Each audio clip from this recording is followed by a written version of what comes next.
A cada uno de ustedes un buen día. En esta ocasión vamos a dar la tutoría 3 relacionada con la materia de psicopedagogía en la enseñanza de la matemática.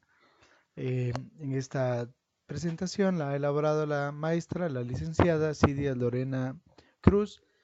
Sin embargo, recordemos siempre que eso se menciona por derecho de autor, pero el maestro encargado de su aula del grupo 4 es mi persona, Andrés Alonso Enríquez.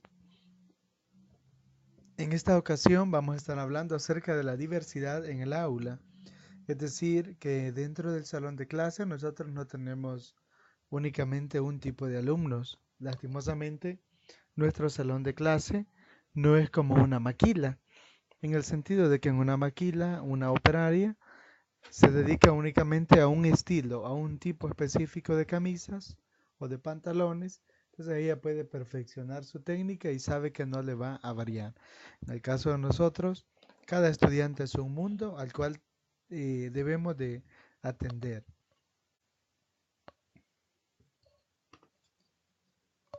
Cuando se habla de diversidad en el aula, tenemos que entender que en el aula no se manifiesta únicamente pues, en las características físicas, sino también en los rasgos de personalidad, manifestaciones de comportamiento de los estudiantes, entre otros.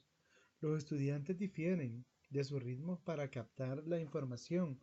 O sea, los estudiantes no son, como mencionaba, eh, unificados, sino que ellos, pues, como es natural comprender, cada uno tiene diferentes formas, no solo de aprender, sino también diferentes formas de ser. Ante el proceso de la diversidad, de la atención a la diversidad, se habla de que los estudiantes pueden presentar algunas de estas características: diversidad de ideas, de experiencias y actitudes previas, diversidad de estilos de aprendizaje, de ritmos de aprendizaje, de intereses, motivaciones y expectativas, así como también diversidad de capacidades y de ritmos de desarrollo. Vamos a encontrarnos con alumnos que aprenden más rápido que otros, otros que son mucho más lentos en el proceso de aprendizaje. Educar para ese pluralismo conlleva educar desde la igualdad, en el respeto del otro, del diferente, del que procede de otra cultura, habla otra lengua, practica otra religión o no, padezca una discapacidad física o psíquica y sufra el rechazo por vivir en situaciones de pobreza, marginación social, entre otros. Algunas no son aplicables en la escuela salvadoreña, de como el lenguaje, puesto que acá no es común ver a alguien que habla otro idioma aprendiendo en nuestra escuela. Sin embargo, en otros países muy pluriculturales, o sea que van gente de diferentes partes del mundo, como Estados Unidos, deben de aplicarse sobre todo estos aspectos de raciales y lingüísticos que deben ser atendidos. Tenemos también, acá sí, lo que sí tenemos en nuestra escuela salvadoreña, debemos de propiciar el respeto, porque sí se dan algunos aspectos como discapacidades, las religiones que no concuerdan en un mismo salón, vamos a encontrar probablemente personas de diferentes religiones.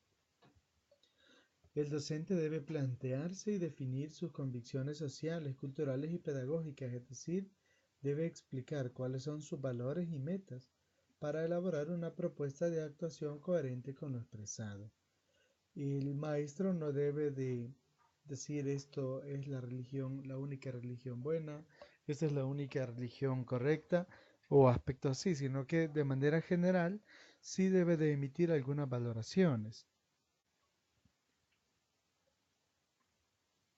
Así tenemos también de la ¿cómo se llama? La interacción que debe de darse y la atención que debe de darse a la diversidad supone considerar una serie de indicadores muy diversos como son el origen social, familiar, cultural, el sexo, algunos aspectos intra e interpsicológicos y ligados a las necesidades educativas especiales asociadas a algún tipo de discapacidad. Esto ya lo mencionábamos previamente. Ahora hablemos un poco acerca de la inteligencia. ¿Qué entendemos nosotros o qué vamos a entender por inteligencia? O sea, ¿será que la inteligencia es algo así como muy difícil? O sea, ¿la inteligencia es para los genios? ¿Será que nosotros no somos tan inteligentes? Bueno, veamos, analicemos cuáles son los aspectos a contemplar en la inteligencia. Se dice que las primeras teorías sobre la naturaleza de la inteligencia comprendían en su mayor parte uno o más de los tres temas siguientes: capacidad para aprender, conocimiento completo adquirido por la persona y la habilidad de adaptarse con éxito a situaciones nuevas y al ambiente en general. O sea, una persona se consideraba inteligente si tenía uno de estos tres aspectos. Más de la mitad de los expertos incluyó entre los aspectos importantes de la inteligencia procesos de nivel superior como el razonamiento abstracto, la solución de problemas y la toma de decisiones, pero discrepa en lo que concierne a la estructura de la inteligencia, si se trata de una sola habilidad o de muchas. O sea, la inteligencia será una sola habilidad, serán muchas. En realidad, las teorías actuales no hablan de una sola inteligencia, sino, como veremos un poco más adelante, se habla de inteligencias múltiples. Entonces, no podemos juzgar a un alumno de que este alumno no es inteligente solo porque no pueda matemática.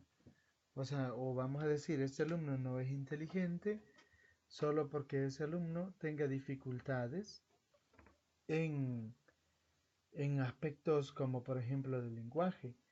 Entonces todo eso pues se debe de tomar muy en cuenta, se debe de enfocar también la enseñanza no solo a un sentido muy técnico, muy propio de la materia, sino que a desarrollar habilidades generales o integrales para el estudiantado.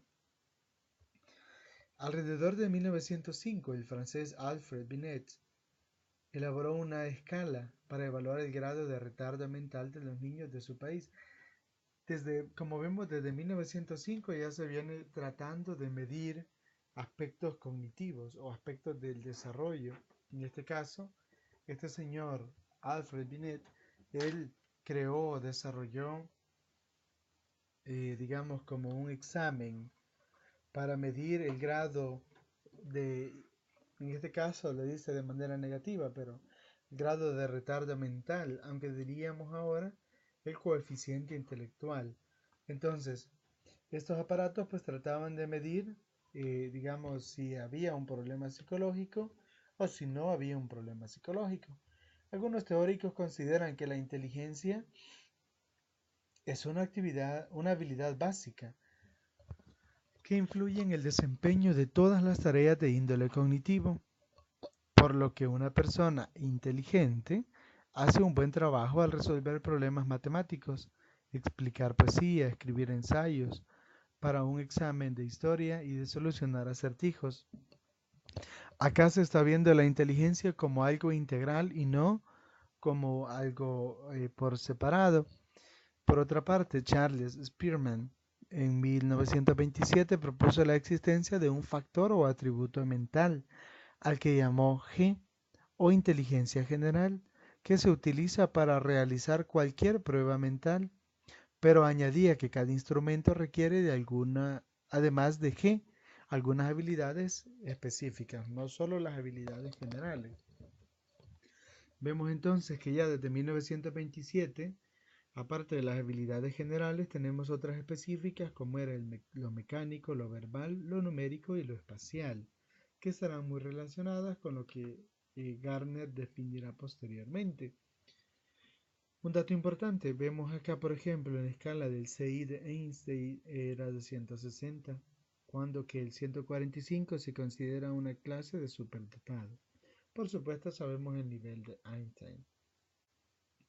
En 1935, Terman, psicólogo norteamericano, se inspiró en esta escala para evaluar la inteligencia de los soldados. Se despertó desde entonces un fuerte interés por la medición de la inteligencia, en especial por definir el coeficiente intelectual de las personas. Para 1950, Vernon, fue uno de los primeros psicólogos norteamericanos que trataron de derivar factores específicos de la inteligencia. Más recientemente, Guilford, en 1967, ha postulado que la inteligencia se desglosa al menos en 120 factores de habilidades que resultan de una combinación de 5 operaciones, 4 contenidos y 6 productos.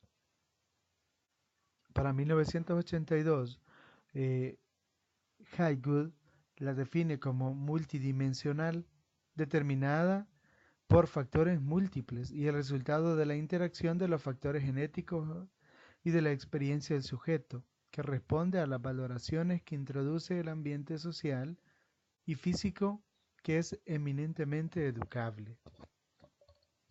Vemos cómo la educación entonces ha venido siendo estudiada por diferentes autores y cada uno da una propuesta o una idea general de lo que para ellos es educación basándose en su experiencia y en estudios realizados.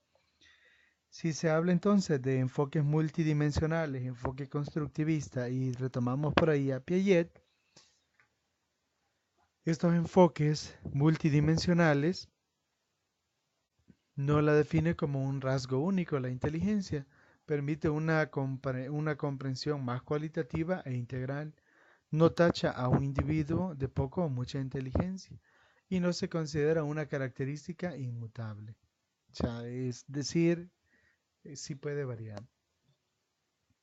Enfoque constructivista no acepta la medición de la inteligencia. No interesa clasificar a un individuo de acuerdo con un determinado coeficiente intelectual. Y, por último, pues no detallar factores que la conforman. Mientras que Piaget relaciona la inteligencia con la capacidad adaptativa del individuo, que es lo que él llama los estadios, es decir, está asociada al desarrollo psicosocial de la persona. Entonces, la inteligencia no se puede restringir a algo específico. Hemos visto que incluso durante toda la historia, cada autor ha planteado diferentes definiciones de dicho concepto. La personalidad abarca las características cognitivas, físicas, afectivas, sentimientos, actitudes, lo menciona ya en 1992. Dice que es una combinación que lo hace ser una persona única. Un elemento constitutivo de la personalidad que se destaca para efectos del del proceso de aprendizaje es el temperamento. Acá en la imagen pues vemos que una misma persona tiene diferentes rostros. Eso es porque existen algunos trastornos de la personalidad, como se conoce la personalidad doble o incluso la personalidad pues, múltiple. Estos son como personas que conviven de manera digamos, en diferentes contextos. Estas personas manifiestan diferentes actitudes, pero no son controladas directamente por ellas, sino impulsadas por, digamos, el sistema nervioso, podría ser, u otras alteraciones del tipo siempre asociadas a los procesos mentales y psicológicos. Tiene que ver con la forma básica de la reacción de cada sujeto ante diferentes situaciones, lo que ya mencionábamos. Esta manera de reaccionar es innata. Algunas características como la velocidad, la lentitud de respuesta, la actividad o la calma, entre otras, parecen estar asociadas al temperamento. No es lo mismo, por supuesto, el temperamento con la personalidad. El temperamento es un componente fuerte de la personalidad. Y el carácter pues también está asociado a la personalidad. Si una persona tiene un carácter muy débil, entonces se dice de que esta persona eh, manifiesta un temperamento posiblemente agresivo. Bien, damos la bienvenida a Salvador, se une a la sala de chat. Hablando del temperamento y del carácter, pues se habla de impulsivo y reflexivo. Esto, pues el impulsivo tiende a responder y a trabajar rápidamente y comete errores. Es aquel niño que usted se acerca y este niño reacciona sin pensarlo de manera mecánica y de manera automática. Luego tenemos también el reflexivo. El reflexivo que tiene que ver con que éste tiende a responder cuidadosa y precisamente y trabaja con lentitud. Bien, voy a suspender un momentito, tengo un problema acá y luego continúo en un minuto.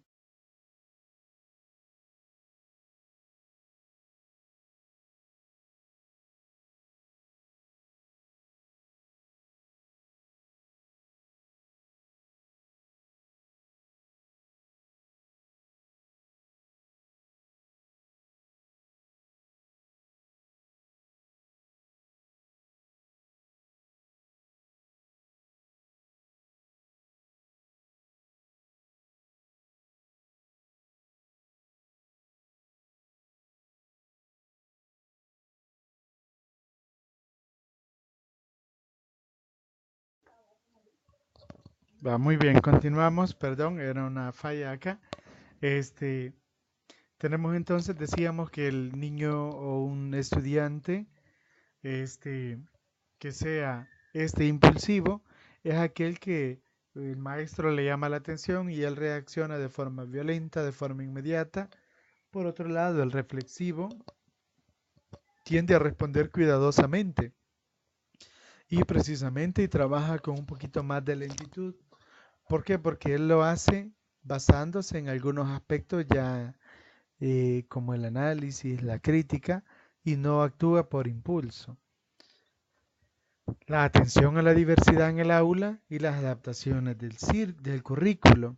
O sea, ¿cómo vamos a hacer nosotros para dar clases? ¿Cómo vamos a desarrollar esa serie de contenidos en un aula donde todos aprenden de manera diferente? Pues no será fácil. Y vamos a tener que desarrollarla de tal manera que, si bien posiblemente no cubramos al 100%, pero sí tratemos de llegar a la mayoría de los estudiantes que van a estar formando parte de nuestros salones de clase. Las necesidades educativas comunes, las necesidades a las necesidades educativas específicas. En el salón de clase van a ver algunas cosas que se dan en todos. Por ejemplo, posiblemente a la edad de 15 años todos tengan inquietudes acerca de la sexualidad, es algo común, pero van a haber otras específicas como por ejemplo la situación económica de alguno de ellos, posiblemente, entre otros. Entonces así, al dar una clase nosotros debemos de estar muy atentos porque no podemos tratar a todos los alumnos por igual, aunque sí debemos tratarlos con justicia. O sea, no vamos a confundir el hecho de atender a la diversidad con el hecho de tener preferencia dentro de un salón de clases. Para ello, pues para evitar tener preferencias es bueno o fuera bueno también tener bien claras y bien definidas las normas dentro del salón de clase. Ahora, el concepto de diversidad nos remite al hecho de que todos los alumnos tienen unas necesidades educativas individuales propias y específicas para poder acceder a la experiencia de su aprendizaje necesarias para su socialización, cuya satisfacción requiere una atención pedagógica individualizada. Muy bien, ahí voy a hacer una pregunta acá. No sé si Salvador me la puede contestar acá en el chat. La pregunta es la siguiente. ¿Cuál considera usted que es el mayor obstáculo para poder atender a la diversidad en la escuela salvadoreña? La voy a escribir también en el chat.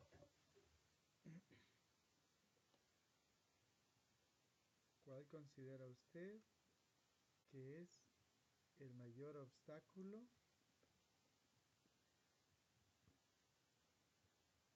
para atender a la diversidad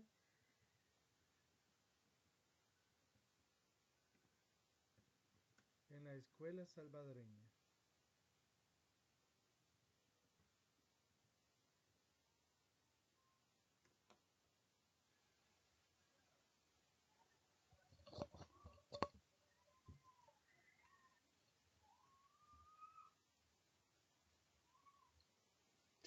Ajá, va muy bien. Mientras nos comenta, vamos a continuar en estos aspectos importantes que tienen que ver siempre, como hemos dicho, con la diversidad. Las necesidades educativas especiales se deben de tomar en cuenta. Los alumnos que presentan dificultades de aprendizaje o desfases en relación con el currículo que les corresponde, de acuerdo a lo que les corresponde por la edad. En la escuela se lleva algo que se llama censo o caracterización también, donde se lleva un registro de los estadísticos, como por ejemplo, o indicadores, como por ejemplo la sobreedad, la repitencia. Entonces todos esos aspectos son importantes a registrar para ver qué tratamiento se les debe de dar en la institución.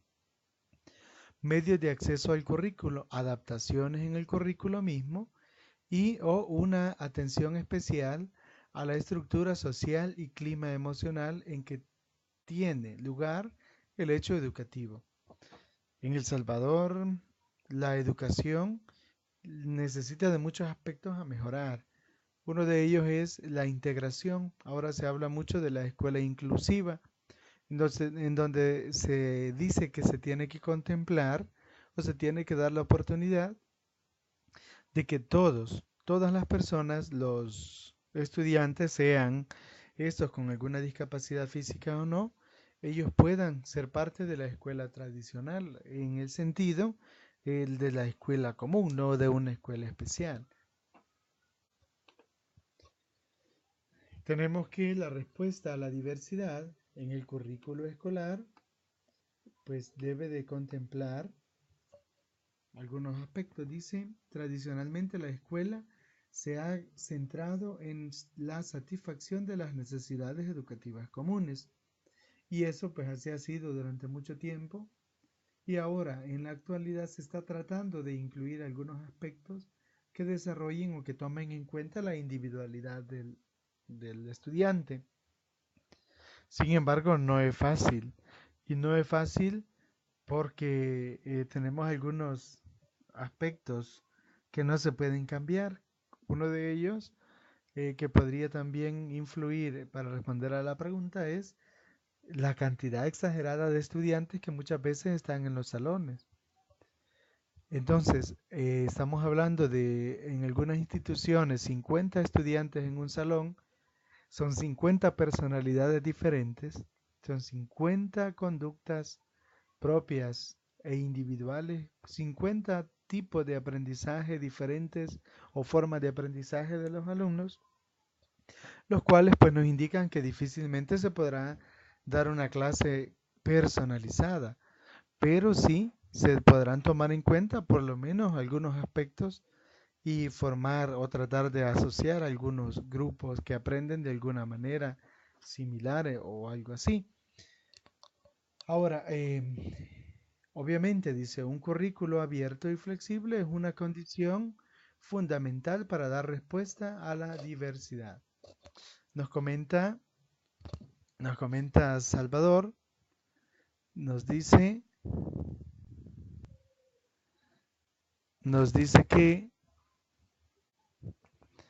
eh, supongo que el obstáculo sería el interés de cada uno de los alumnos tengan una determinada materia. Por ejemplo, hay alumnos que les interesa el lenguaje y otros matemática, como también lo menciona usted, la cantidad de alumnos por salón. Sí, bueno, ya en la práctica, Salvador, hay algunos aspectos que sí son bastante relevantes al momento de dar la clase, en el sentido, por ejemplo, como le mencionaba, una gran cantidad de alumnos cuesta atenderlos de manera personal.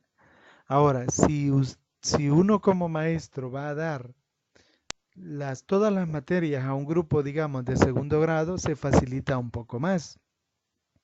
¿Por qué? Porque así uno convive con el mismo grupo de estudiantes toda la mañana, todos los días o toda la tarde. Entonces, de tal manera que logra conocerlos un poco más. Pero, así como en matemática, que trabajamos por especialidad, es decir, por ejemplo, yo atiendo 5 secciones y cada sección formada por 35 estudiantes, estas secciones, o sea, estaríamos hablando de 140 estudiantes, bueno, más de 140 más. O sea, estamos hablando de si son qué, pongamos que fueran 30 estudiantes, son 150 estudiantes en total los que se tendrían que cubrir. Y si tengo una hora con cada uno de ellos en un día específico, tendría que tomar en cuenta el desarrollo de 150 estudiantes, lo cual se vuelve un tanto complicado y por eso el currículo a veces termina como enfocándose, aunque no es lo correcto, pero termina a veces enfocándose únicamente como a las características comunes. Ahora, ¿cuál es el reto? Pues el reto es tratar de incluir dentro de lo posible no solo, tomar en cuenta dentro de lo posible, no solo las características comunes, sino también las características ya individuales de cada uno de los participantes o de los estudiantes. Muy bien, continuamos entonces. La respuesta a la diversidad, la respuesta a la diversidad en el contexto del centro educativo. ¿Cómo vamos a dar respuesta? Aquí nos dan algunas sugerencias o algunas técnicas que podríamos tomar en cuenta. Facilitar un mayor grado de integración y la participación de los alumnos en la dinámica escolar. Prevenir la aparición de intensificación de dificultades de aprendizaje derivados de planeamientos dirigidos o excesivamente homogeneizadores, o sea, tomando en cuenta solo las características comunes, y favorecer los ajustes educativos que puedan requerir determinados alumnos de forma individual, sean lo menos numerosos y significativos posible. O sea, estos son como los beneficios de tomar en cuenta la diversidad en el aula. Ahora, existen algunos aspectos que pueden ser objeto de revisión por su especial importancia para dar respuesta a la diversidad en el ámbito de la escuela. Entonces vamos a ir analizando algunos. El primero nos dice que es importante llevar a cabo una reflexión y debate acerca de la visión que se tiene en la escuela del desarrollo, el aprendizaje y la diversidad. Hay una crítica que se hace en cuanto, por ejemplo, a la evaluación, donde se le pide, digamos, se le pone a un examen de subir un árbol, a un pez, a un elefante y a un mono. Entonces dice la evaluación no es justa, no se está atendiendo a la diversidad.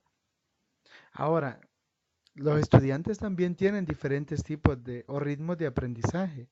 También de tomar en cuenta, deberían ellos de tomar en cuenta no solo el aspecto de la evaluación, sino también el proceso. Bien, tenemos otra opinión, nos dice, yo pienso que que en ese aspecto sería mejor enfocarse en los alumnos con mayor problema de aprendizaje. Me imagino que cuando la cantidad es mucho y no se puede enfocar en una manera personalizada. Muy bien, es una buena estrategia. Para ello se crean algunos o se aplican algunas técnicas, como por ejemplo formar equipos dentro del salón de clase y dentro de cada equipo se pone como líder a un estudiante sobresaliente en dicha materia.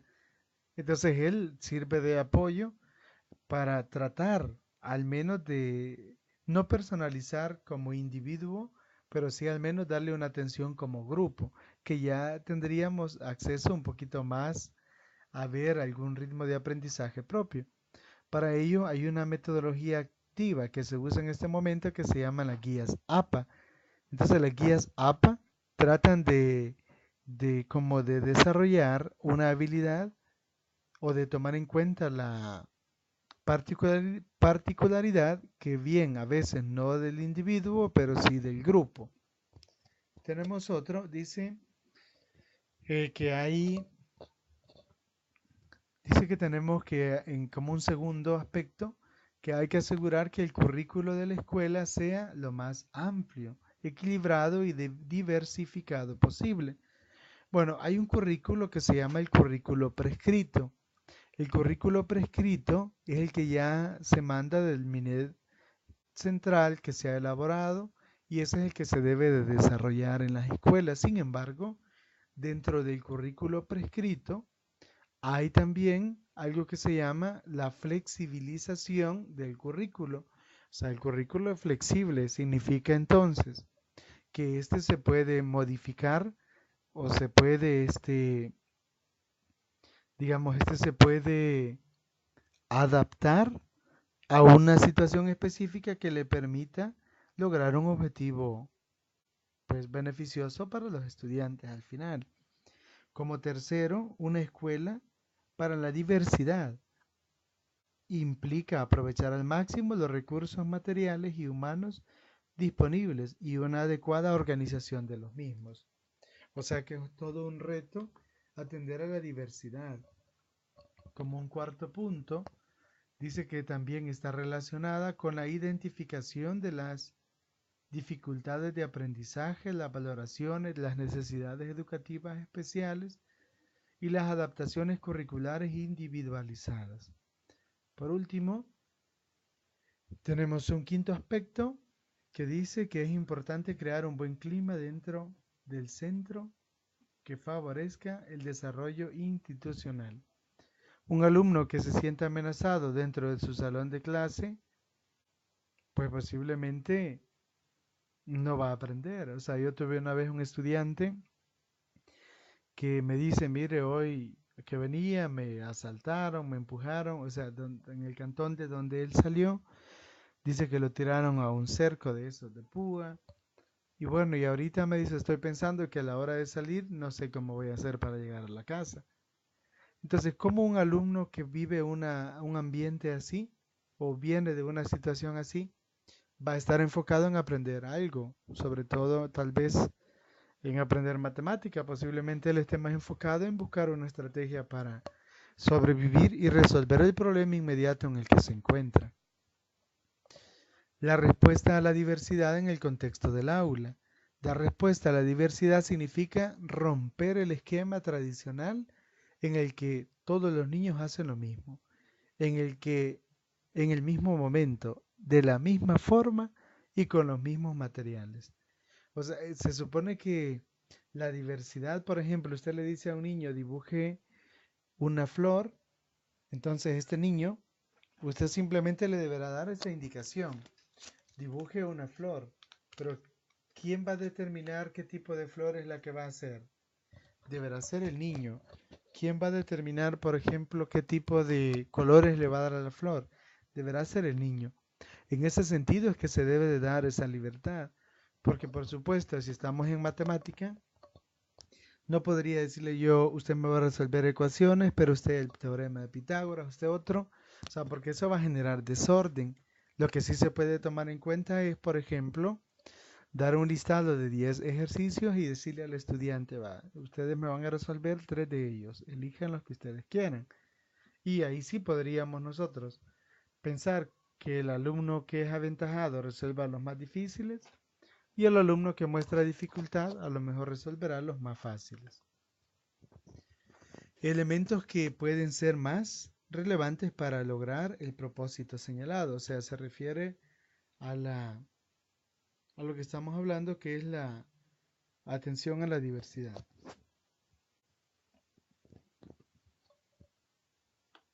Veamos.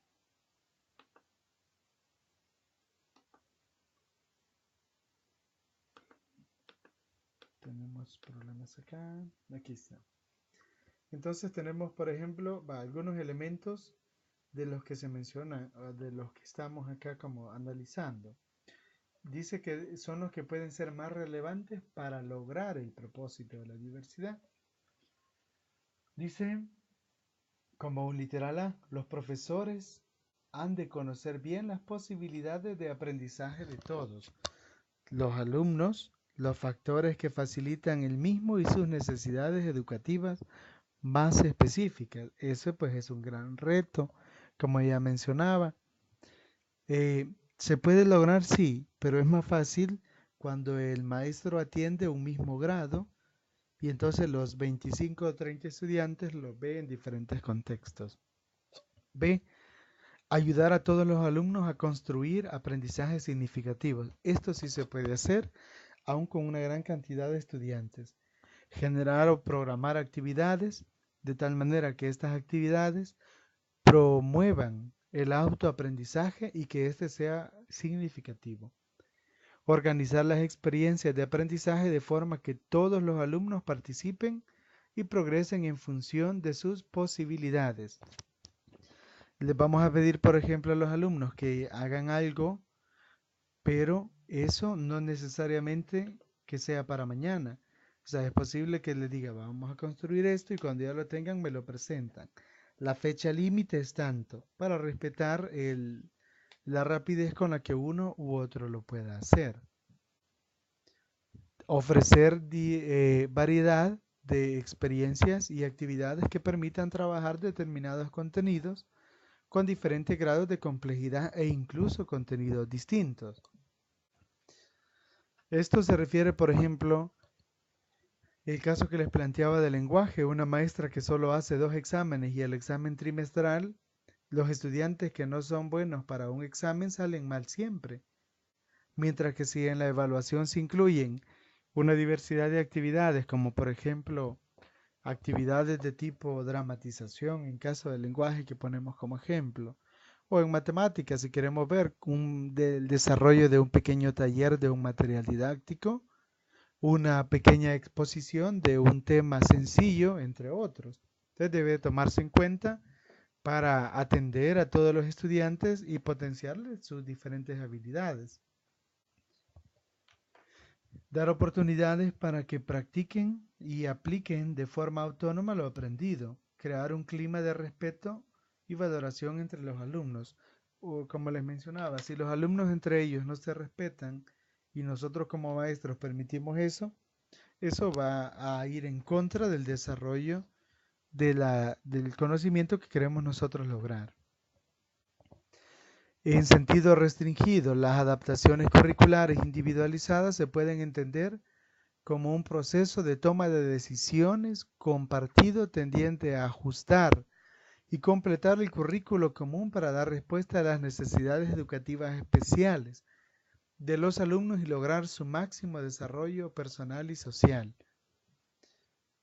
Tenemos también las funciones de las adaptaciones del proceso educativo de los alumnos que presentan necesidades educativas especiales.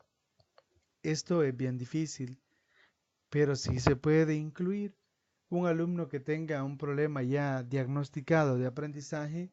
El tratamiento para él debe ser diferente. Recibíamos en una capacitación nosotros, por ejemplo, de que un alumno que tenga ya un diagnóstico de que tiene dificultades para aprender, o sea, es algo ya a nivel neuronal, este alumno se va a promover hasta 9º grado, pero debe de ir cursando cada uno de los niveles, de los grados. Pero como el nivel de él es diferente, pero ya por supuesto con un diagnóstico avalado por un psicólogo. Y esto pues reportado al Ministerio de Educación. Entonces, digamos, si se le está enseñando a los demás ecuaciones de 2º grado, a él se le puede hacer que se le esté enseñando sumas, restas, o sea, se le va a llevar un currículo aparte, cuando hablamos de un caso ya así como muy extremo. Ahora, características de las adaptaciones curriculares, programas de desarrollo individual y programas, o sea, y las adaptaciones curriculares.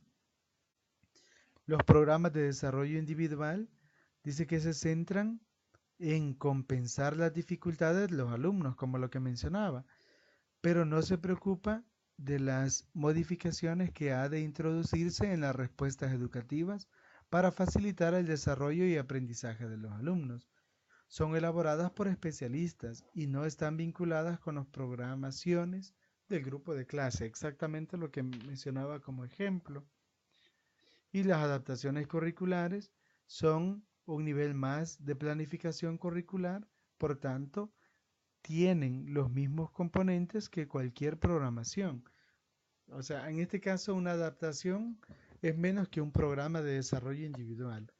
Una adaptación bien puede ser unir la unidad de estudio, por ejemplo, la unidad 1 de noveno grado, que es resolvamos ecuaciones con radicales, unirla con la unidad 9, que es radicales, e incluso invertirla, dar primero operaciones con radicales y luego dar ecuaciones con radicales, que sería pues, lo más viable para el caso.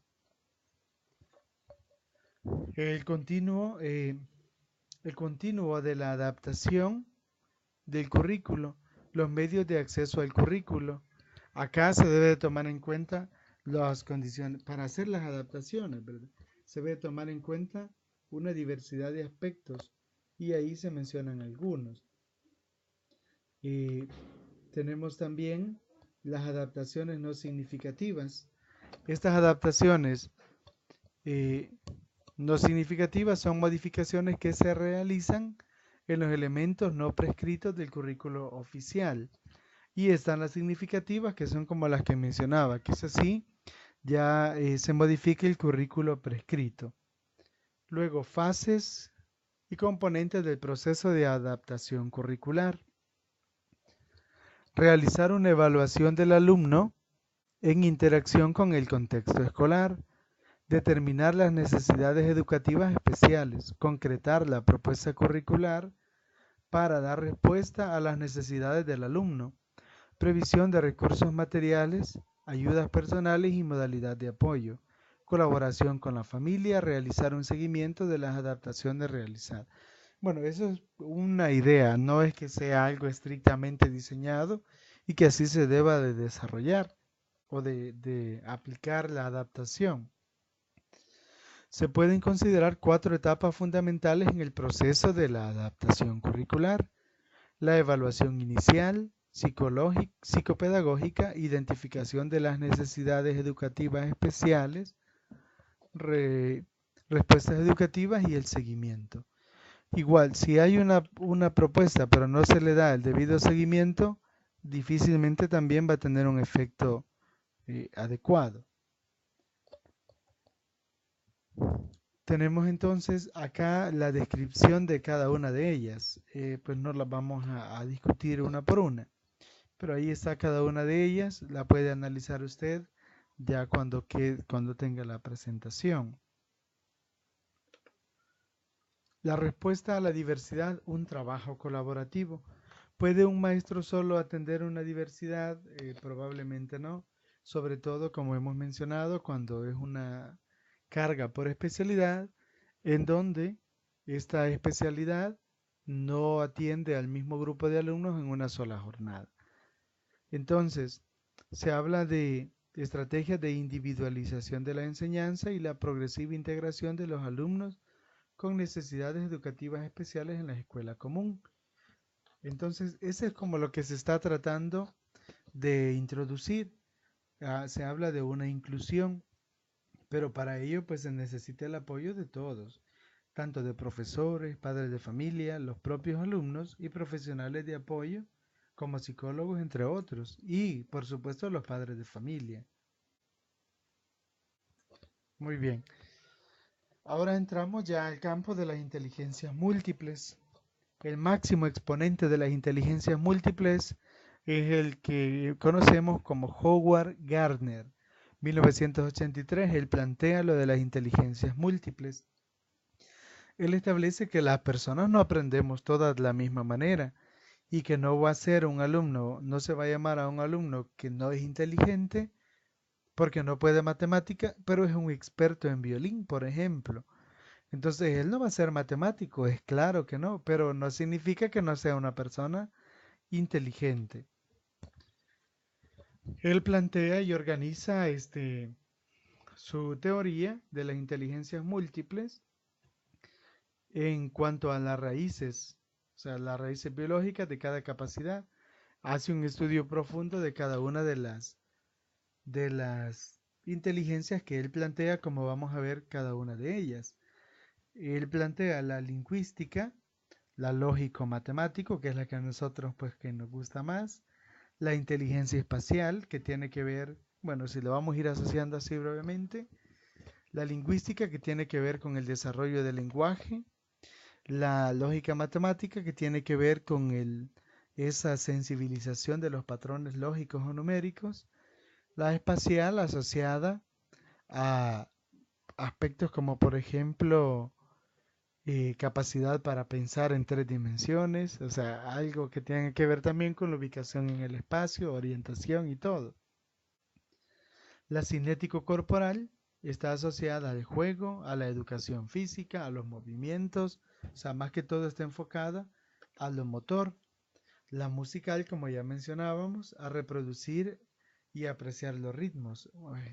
Vamos a encontrarnos con alumnos que escuchan una canción e inmediatamente son capaces de crear una coreografía, perdón, y sin ninguna dificultad, mientras que otros posiblemente hasta nos cueste seguir los pasos.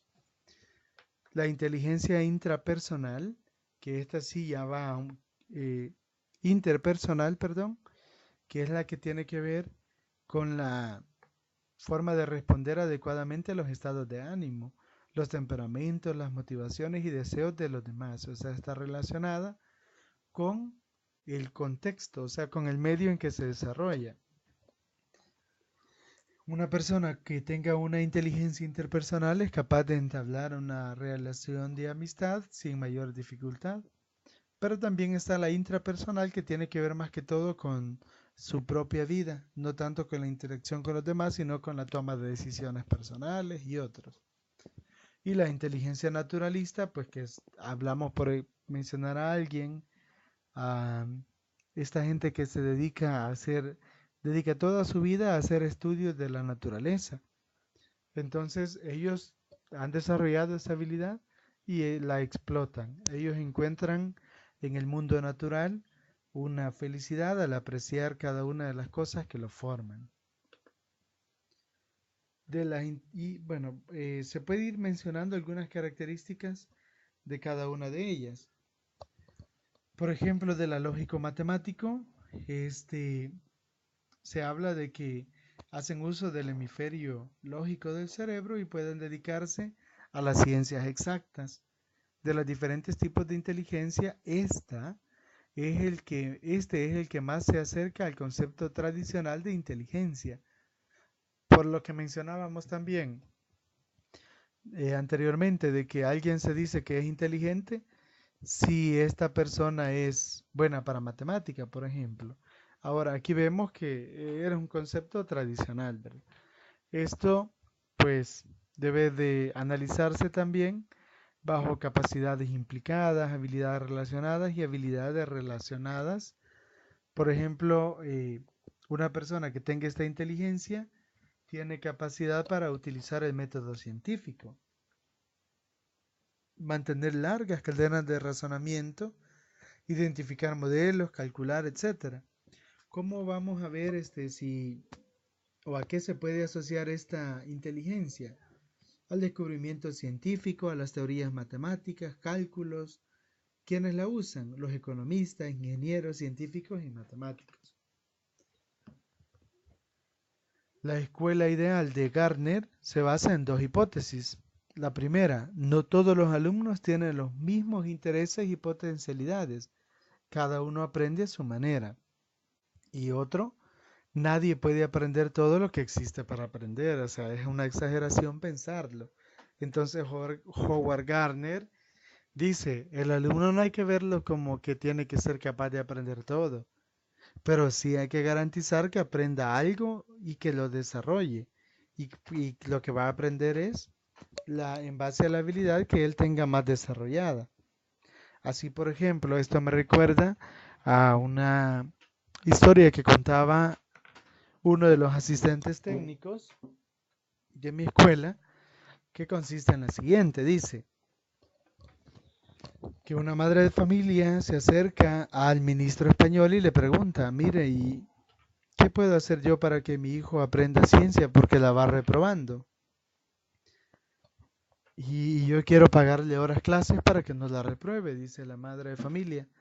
Entonces le responde el ministro y le dice, ¿y cuál es la materia que lleva con más buenas notas? Entonces ella le dice matemática. Entonces le dice el ministro, ¿por qué no le paga mejor un maestro de matemática para que este niño que no le cuesta matemática se convierta en un verdadero genio en las matemáticas? Entonces la madre de familia probablemente en el momento no lo comprendió, pero después sí. ¿Por qué? Porque normalmente tratamos nosotros de nivelar a aquello que consideramos que está deficiente, pero rara vez potenciamos la habilidad que el estudiante tiene y luchamos porque logren todos la misma habilidad. Entonces ahí descuidamos la atención a la diversidad. La relación entre las competencias básicas y las inteligencias múltiples. Tenemos la comunicación lingüística. Esto se relaciona con la inteligencia lingüística. Las competencias matemáticas con inteligencia lógico-matemático. Aprender a aprender contra la inteligencia intrapersonal. El sentido de iniciativa y espíritu de emprendedor con inteligencia interpersonal e intrapersonal. Y la conciencia y expresiones culturales con la inteligencia cinética corporal, inteligencia espacial e inteligencia musical. Tenemos entonces, así que las inteligencias múltiples se pueden dar en el contexto del aula, tomando en cuenta algunos aspectos. ¿Cómo identificar a un alumno que tenga una inteligencia lingüística, por ejemplo, en el aula? Ellos son los alumnos que les gusta leer, que les gusta contar historias, que les gusta pensar, que les gusta de repente narrar, eh, les gusta contar cuentos. ¿Y cómo aprenden mejor? Leyendo, escuchando, hablando, escribiendo o debatiendo. Entonces, ¿qué técnicas debemos de aplicar? Esas, con el grupo de alumnos que nosotros ya descubrimos que aprenden bajo esta inteligencia o que tienen esta inteligencia, debemos de darle por escrito las cosas o debemos de ponerle un video para que él siga la línea. Luego, si el alumno tiene desarrollada la inteligencia lógico-matemática, y él obviamente pues destacará en matemática y en la resolución de problemas. ¿Qué es lo que le gusta? Resolver problemas, cuestionar, le gusta trabajar con números y le gusta experimentar. O sea, son más sistemáticos. ¿Cómo aprenden? Usando reglas, o sea, pautas, relaciones, clasificando y trabajando con algo abstracto. Entonces, a los que les gusta la lógica matemática, a ellos se les da esquemas, se les da a lo mejor líneas de tiempo para que ellos vean la relación lógica que existe entre cada uno de los eventos que han venido ocurriendo. El mayor reto encontramos a la hora de tener que trasvasar la materia que queremos impartir y que normalmente predomina en una inteligencia. Bueno, en el caso de nosotros, la inteligencia matemática, lógico-matemático. O sea, ahí está el problema, cómo lograr enseñarle matemática a un estudiante que tiene desarrollada sobre todo la habilidad lingüística. Ya veíamos algunas técnicas que se daban por ahí, pero una es centrarse en un objetivo o tema específico asegurándose de explicarlo de manera clara y concisa.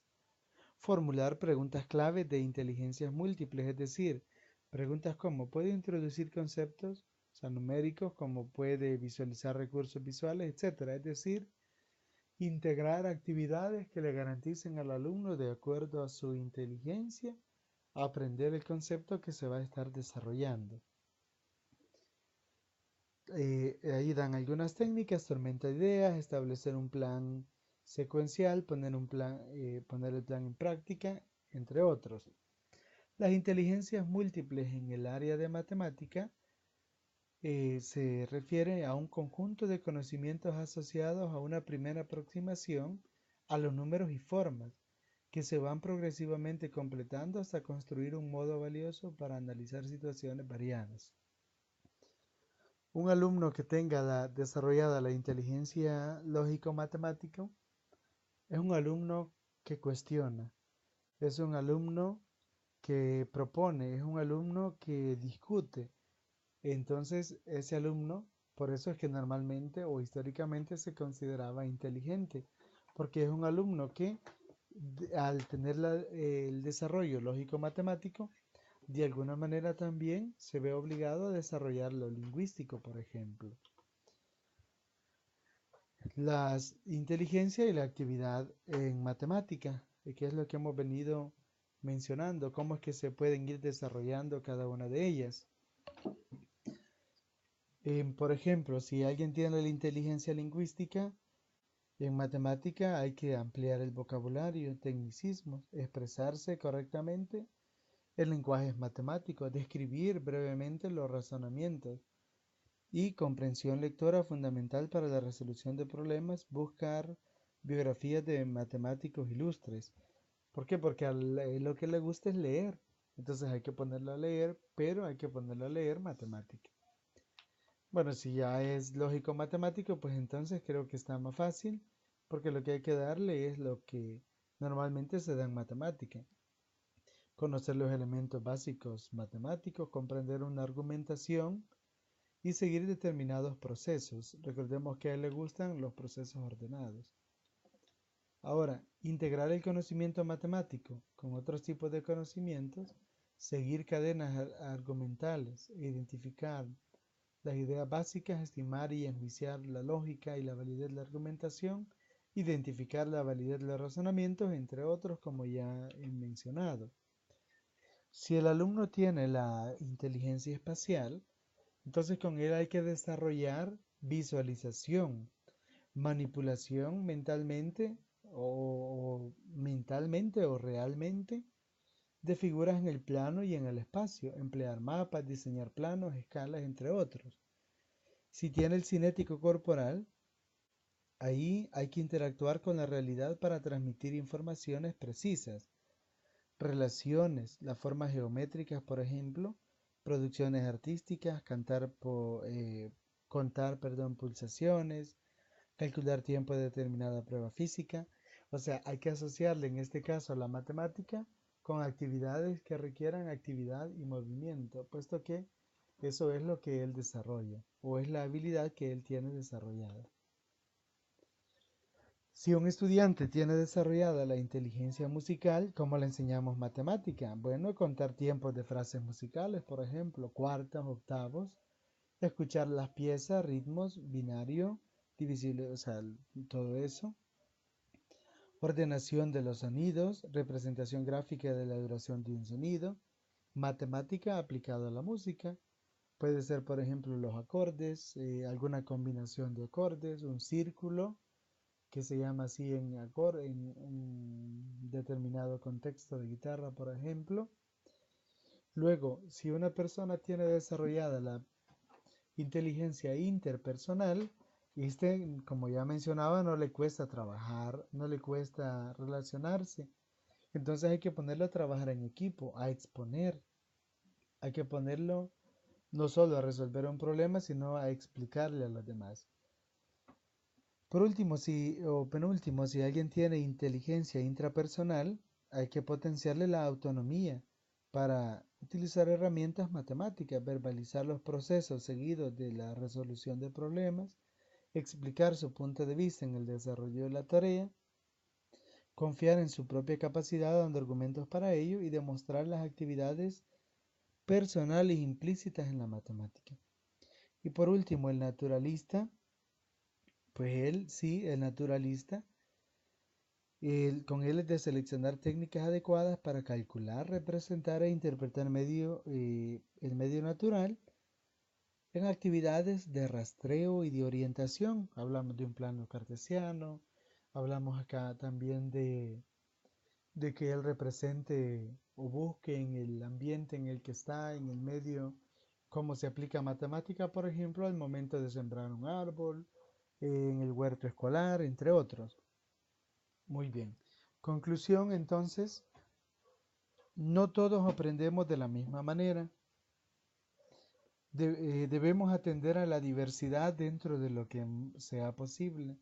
Debemos de tratar de promover un clima de respeto en el aula y generar confianza en los estudiantes. Debemos de tomar en cuenta que el alumno no va a ser inteligente en todas las áreas, entendido como una inteligencia múltiple, pero sí que todos los estudiantes han desarrollado al menos una inteligencia y debemos de aprovecharla para enseñarle matemática desde esa inteligencia que él ha desarrollado. Entonces, pues cuando ya ustedes se enfrenten a la enseñanza de la matemática, ustedes van a darse cuenta rápidamente. Por ejemplo, hay estudiantes que no dejan la guitarra. Hay estudiantes que andan hablando siempre de educación física. Entonces rápidamente ustedes los van a poder ubicar y van a decir, ah, este es kinestésico o este es musical. Entonces le voy a tratar de llegar a que le guste matemática, hablándole un poco de música, relacionándole un poco de música. Ahora, el reto es grande para el maestro. ¿Por qué? Es grande porque cómo le ves, o sea, para enseñarle matemática, tomando en cuenta todos esos aspectos, pues no sería algo fácil, ¿verdad? Porque estamos hablando de que también él tiene que prepararse y conocer acerca de dichas inteligencias y de cómo la matemática incursiona en dichas inteligencias. Bueno, es todo, compañeros. Yo les agradezco mucho por la participación que se ha tenido en esta plataforma y esperamos nosotros también estar pendientes de las fechas de los exámenes, por favor. Ya las fechas ya están establecidas. Mañana tenemos uno, el 26 me parece que tenemos el otro. Entonces hay que estar pendientes la fecha, la hora, en el momento que se va a desarrollar. Y les invito también a que practiquen en las diferentes actividades que se van subiendo, ya sean estos foros o resúmenes. Y estemos pendientes también porque próximamente se planteará la investigación. Para ello yo les invito siempre a leer las rutas de aprendizaje donde se encuentra no solo lo que se va a hacer en la semana, sino también la rúbrica con la cual se calificará. Es todo, les agradezco mucho por su atención prestada. Muchas gracias y buenas tardes.